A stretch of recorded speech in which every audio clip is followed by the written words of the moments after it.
والصلاة والسلام على سيد المرسلين سيدنا محمد وعلى آله وصحبه أجمعين.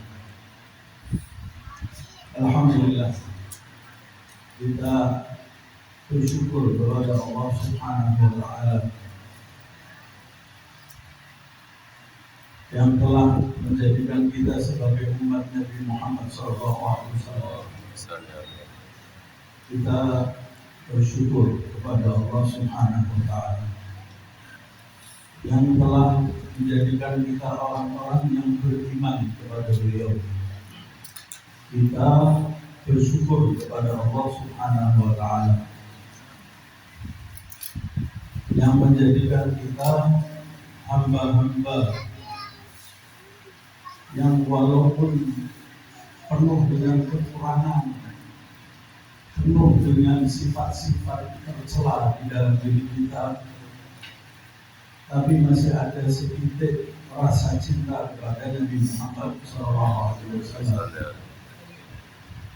Kita bersyukur kepada Allah Subhanahu wa Ta'ala yang telah menyampaikan kita ke bulan Rabiul Awal ini.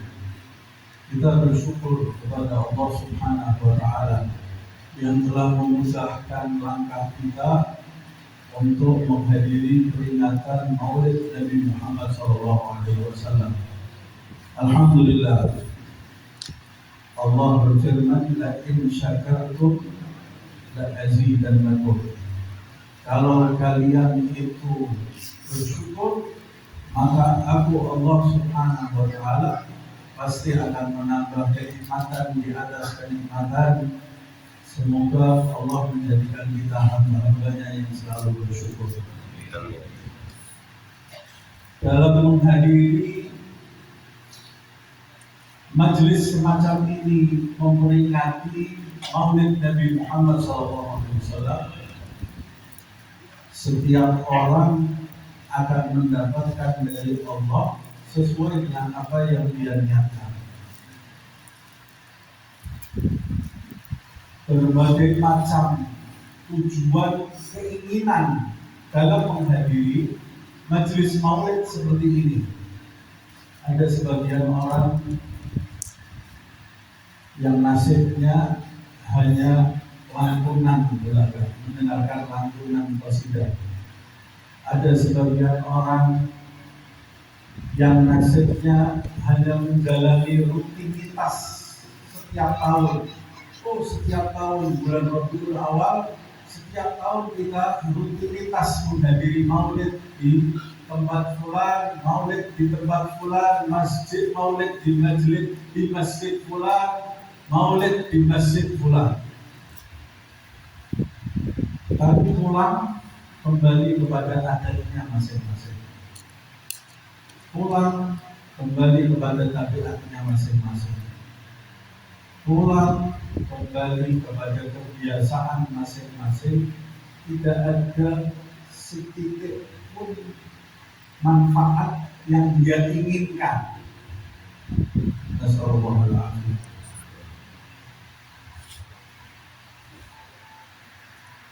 Orang yang akan mendapatkan manfaat di majelis semacam ini adalah satu, orang yang hidupnya menuju kepada Allah, mengarahkan hidupnya kepada Allah Subhanahu wa Ta'ala.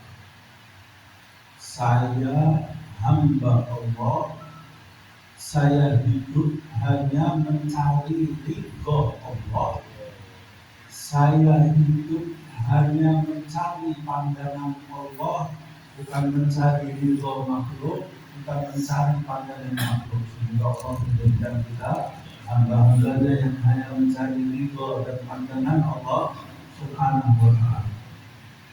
Yang kedua, orang yang visi-visinya di dalam hidup adalah akhirat, bukan dunia. Orang yang bicaranya dia tujukan untuk akhirat, tingkah lakunya dia tujukan untuk akhirat, diamnya dia tujukan untuk akhirat, tidurnya dia tujukan untuk kepentingan akhirat, bukan untuk kepentingan duniawi. Hanya untuk kepentingan akhirat. Rasulullah SAW bersabda, al-kayyis, orang yang cerdas, liman dana nafsahu wa amila lima ba'da mautihi. Orang yang cerdas adalah orang yang menundukkan nafsunya dan dia beramal untuk kepentingan setelah kematiannya. Ini orang yang cerdas menurut Nabi Muhammad SAW. Satu, orang yang menuju ridha Allah, menuju pandangan Allah. Dua, orang yang hidupnya visi misinya adalah akhirat, bukan dunia. Karena dunia ini sebentar kita tinggalkan. Dunia ini tidak lama kita tinggalkan. Hidup kita yang sejati, tanah air kita yang sejati adalah nanti di akhirat. Saya tidak mengajarkan kita untuk berpikir pasif, untuk tidak bertindak apa-apa di dunia ini. Tapi saya menasihati diri saya dan yang hadir di tempat ini agar setiap tindakan kita, ucapan kita tujukan untuk kepentingan kita nanti di akhirat. Karena dunia ini hanya sementara. Sudah banyak orang yang kita kuburkan bersama. Mudah-mudahan kita termasuk orang-orang yang menjalani kehidupan dunia ini sesuai dengan apa yang diridhoi Allah Subhanahu wa taala dan ditutup usia kita dalam keadaan husnul khatimah. Amin. Yang ketiga adalah orang yang banyak berzikir kepada Allah Subhanahu wa taala. Lisannya basah berzikir menyebut nama Allah Subhanahu wa taala dan bersolawat kepada Nabi Muhammad SAW. Orang yang di dalam dirinya ada tiga hal ini, maka dia akan pulang setelah menghadiri acara seperti ini. Dia akan pulang memiliki peningkatan kualitas meneladani Nabi Muhammad SAW. Karena tujuan hidupnya adalah Allah, visi misinya akhirat, lisannya banyak berzikir kepada Allah Subhanahu wa taala seperti yang disebutkan di dalam ayat laqad kana fi Rasulillah laqad kana lakum fi Rasulillahi uswatun hasanah. Kata Allah Subhanahu wa taala, pada diri Nabi Muhammad SAW itu terdapat teladan yang baik, uswatun hasanah. Untuk siapa ya Allah? Untuk siapa teladan yang baik yang ada pada diri Nabi Muhammad SAW itu? Satu, liman kana yarjullah, bagi orang-orang yang mengharapkan Allah, wal yaumal akhirah, dan mengharapkan kehidupan akhirat, wa dzakarallaha katsiran, dan orang yang lisannya basah berzikir menyebut nama Allah Subhanahu wa taala. Maka kita harus berusaha memfokuskan hidup kita untuk mencari ridha Allah Subhanahu wa taala, tidak mencari validasi dari makhluk. Yang kedua, kita fokus menghitung kehidupan akhirat, manfaat di kehidupan akhirat di setiap ucapan dan tindakan kita, dan kita basahi lisan kita dengan zikir menyebut nama Allah Subhanahu wa taala. Nanti kita akan secara otomatis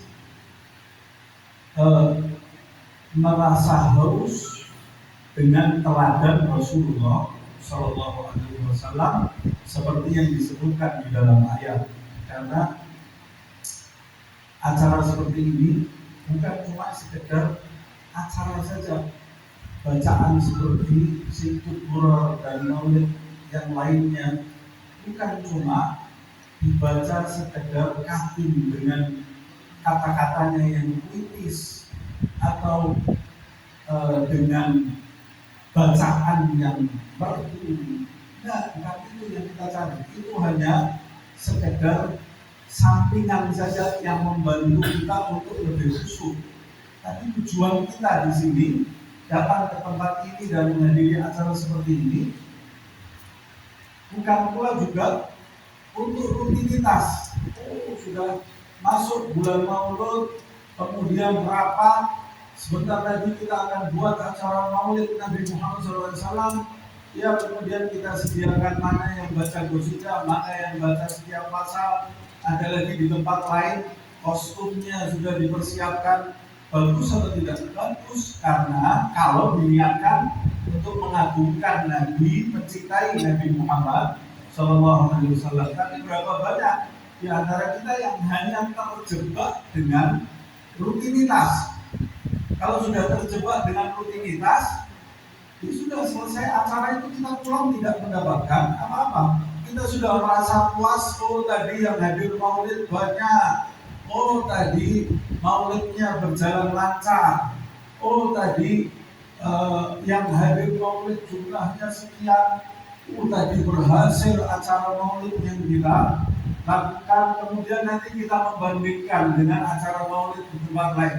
Oh, kalau acara maulid di tempat itu lebih hebat atau acara maulid di tempat ini lebih sedikit yang datang, apa manfaatnya? Banyak, sedikit yang datang, mau besar jumlah yang hadir, ada lagi bahkan yang membandingkan makanan. Jadi nasibnya di maulid ini datang membandingkan makanannya, membandingkan kita membuat acara maulid ini tujuannya meneladani Nabi Muhammad SAW. Dan Rasulullah SAW dianjurkan kita memuji Nabi, bersolawat untuk Nabi Muhammad SAW. Tapi misi diturunkan Nabi Muhammad SAW bukan sekedar untuk dipuji-puji, bukan sekedar untuk dikagumi, bukan sekedar untuk dipuji-puji kita menulis puisi panjang lebar tentang Nabi. Bukan itu. Misi diputusnya Rasulullah SAW untuk diteladani. Dan teladan yang paling pokok harus kita berusaha mencontohnya adalah akhlak. Akhlak. Karena umat Nabi Muhammad SAW disebut sebagai umatnya kalau dia menjadi umat yang berakhlak. Nabi sendiri bersabda, "Bu'ithtu liutammima makarimal akhlak." Aku diutus untuk menyempurnakan akhlak manusia.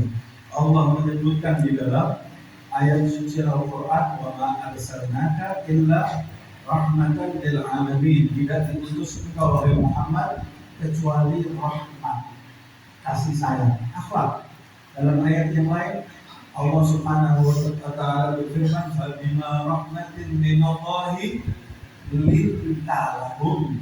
Karena rahmat Allah, hai Muhammad SAW, kamu itu menjadi hamba yang lemah lembut. Nabi Muhammad ini lemah lembut. Linta lahum, walau kunta faddan ghalidhal qalbi lan faddu min hawlik. Kalau kau, hai Muhammad SAW, menjadi orang yang keras dan kasar, maka mereka orang-orang yang di sekitarmu itu akan lari darimu, tidak akan menerima ajakanmu.